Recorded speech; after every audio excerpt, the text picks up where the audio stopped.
Yo, so we had a comparison to come out, right, against the Dodge Charger Daytona versus the Ford Mustang Dark Horse.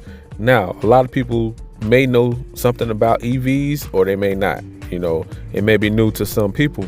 But the Dodge Charger, Daytona have 670 horsepower, and the Ford Mustang, Dark Horse has about around 500 horsepower.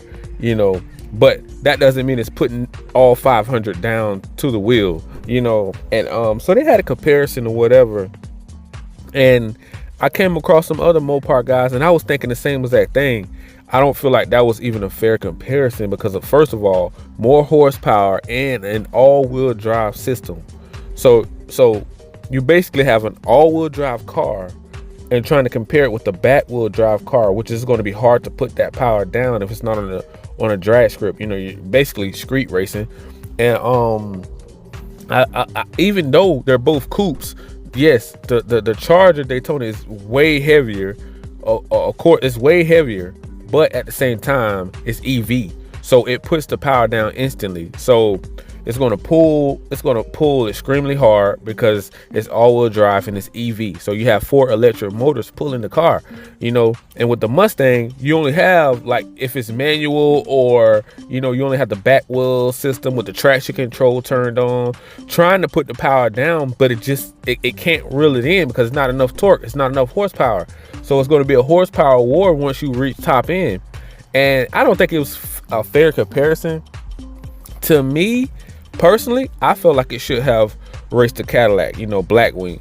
I feel like because they're both around the same horsepower, and the Blackwing is way lighter, I think, as well. And with 600 and 50 horsepower, I think the Blackwing has.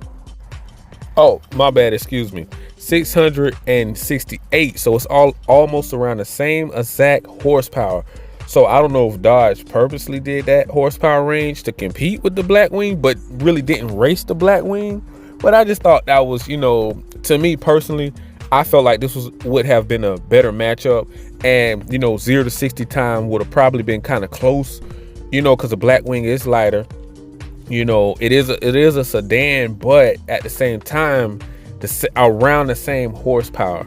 And, dealing with these horsepower wars is going to get kind of crazy because you're going to have one either have way more horsepower or the other don't have as much horsepower, and it's not going to be a fair race because one is back wheel drive and the other is all wheel drive.